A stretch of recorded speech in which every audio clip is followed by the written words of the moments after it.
Assalamualaikum warahmatullahi wabarakatuh. Alhamdulillahi rabbil alamin. Wassalatu wassalamu ala ashrafil anbiya'i wal mursalin wa ala alihi wa sahbihi ajma'in, amma ba'd. Yang terhormat segenap pengurus pesantren Pasca Tahfidz Bait Al-Quran, yang saya hormati seluruh jamaah Masjid Bait Al-Quran serta teman-teman yang berbahagia.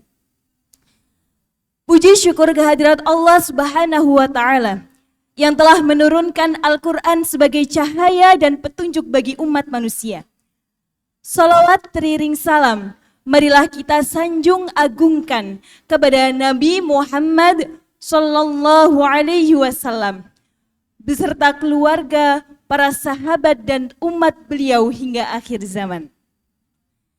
Teman-teman sekalian, pada kultum kedua kemarin saya membahas tentang Al-Quran. Nah, pada kesempatan kultum ketiga ini, kultum terakhir, bahkan hari terakhir kita kultum, saya akan kembali membahas tentang Al-Quran. Sebagaimana yang kita ketahui, bahwasanya berbicara tentang Al-Quran tidak pernah akan ada habisnya. Allah pun menggambarkan keluasan ilmunya dalam Quran surat Al-Kahfi ayat 109 yang berbunyi apa? Qul law kanal bahru midadan li kalimati rabbi lanafidal bahru qabla an tanfada kalimatu rabbi walau ji'na bimithlihi madada. Seandainya seluruh lautan dijadikan tinta untuk menuliskan ilmunya Allah, niscaya lautan itu akan habis sebelum ilmunya Allah selesai dituliskan. Sayyid Aqil Munawar pun mengatakan ketika ada kelas kemarin, beliau mengatakan bahwasanya ilmu Al-Quran itu panjang, sedangkan umur kita pendek. Jadi sampai habis pun umur kita, kita tidak akan mampu menyelesaikan ilmu-ilmunya Allah Subhanahu wa Ta'ala. Itu artinya ilmu Allah begitu luasnya, tak bertepi dan tidak terbayangkan oleh akal manusia. Teman-teman sekalian, membaca Al-Quran adalah ibadah yang agung. Bahkan itu merupakan perintah pertama Allah kepada Kanjeng Nabi Muhammad sallallahu alaihi wasallam. Wa umirtu an akuna minal muslimin wa an atlual Quran. Dan aku diperintahkan untuk membacakan Al-Quran kepada manusia. Nah, karena cintanya Nabi kepada umatnya, karena beliau mengetahui keutamaan Al-Quran yang sangat luar biasa, sehingga Nabi memerintahkan umatnya, mendorong umatnya untuk memperbanyak membaca Al-Quran. Apa hadisnya? Iqra'ul Quran fa innahu ya'ti yaumal qiyamati syafi'an li ashabihi. Nah, dengan ini pada siang hari ini kita akan bersama-sama membahas tentang 3 golongan penghafal Al-Quran menurut Quran surat Fatir.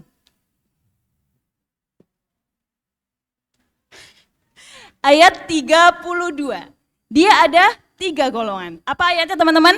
Summa awrasnal kitabal ladina astafaina min ibadina. Yang pertama, faminhum zalimul li nafsi wa minhum muqtasid wa minhum sabiqum bil khairati biiznillah.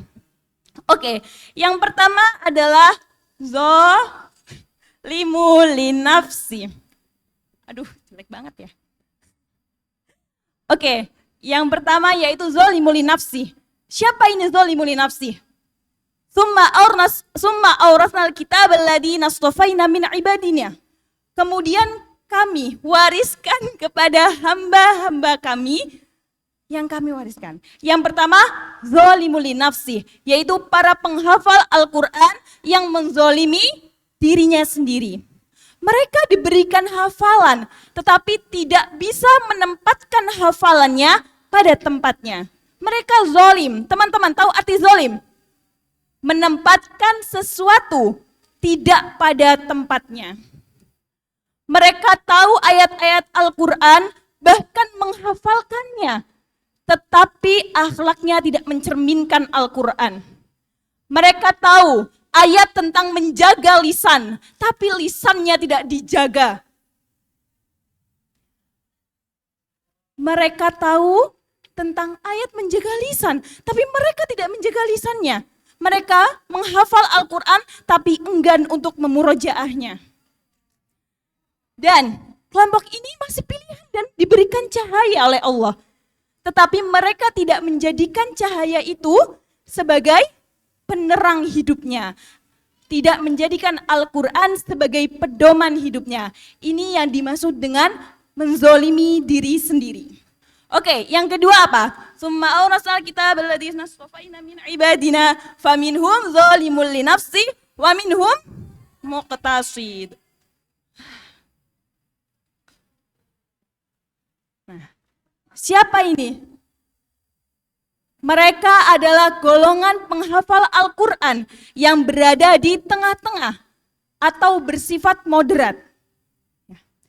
Mereka yang ibadahnya sedang-sedang saja. Ketika mereka jatuh, masih mau bangkit lagi. Ketika mereka lemah, kembali lagi kepada Al-Quran. Golongan ini yang tidak banyak maksiat, tapi ibadah sunnahnya masih sangat minim. Mereka tetap menjaga firman-Nya Allah dan berusaha menjadi lebih baik lagi walaupun belum sempurna. Oke, yang ketiga. Zalimul nafsi muqtasid. Selanjutnya apa? Sabikum bil khairat.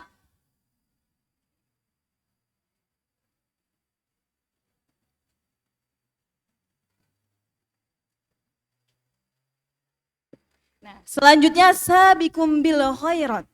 Siapa mereka? Ini adalah penghafal Al-Quran pada tingkatan tertinggi. Mereka menjadikan Al-Quran sebagai cahaya kehidupannya. Dan Al-Quran itu bisa memberikan manfaat bagi dirinya dan orang lain. Siapa mereka? Mereka yang hafalannya kuat terjaga, ucapannya dijaga, mengamalkan apa yang dibaca, menjadikan Al-Quran sebagai pedoman, mengajarkan dan menghidupkan suasana Qur'ani. Teman-teman sekalian, mohon perhatiannya, kira-kira, jangan fokus ya, jangan fokus sama HP masing-masing, oke?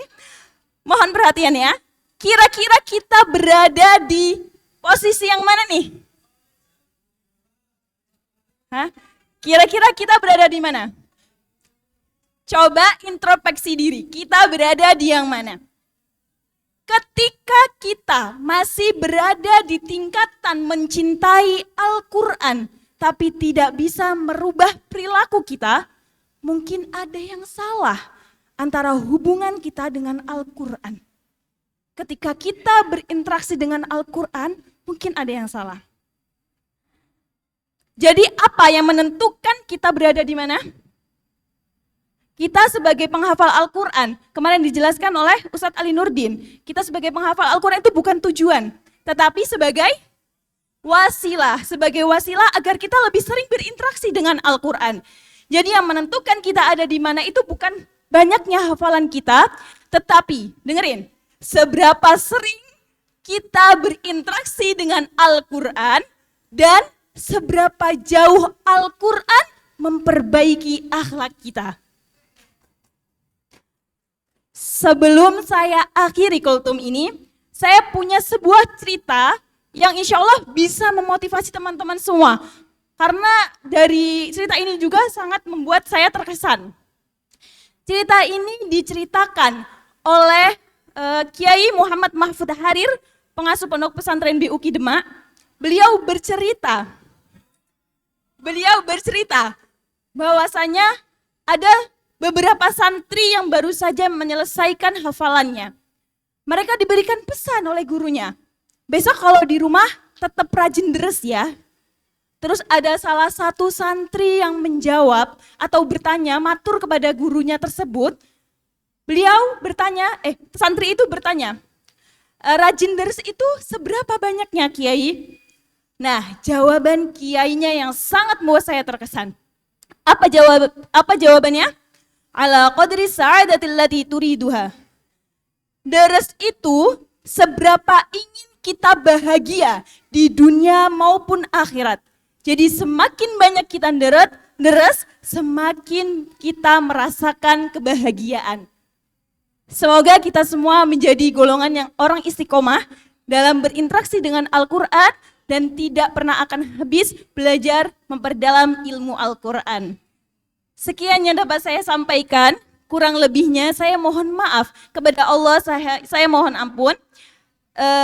Semoga bermanfaat khususnya bagi diri saya sendiri. Saya akhiri, wassalamualaikum warahmatullahi wabarakatuh.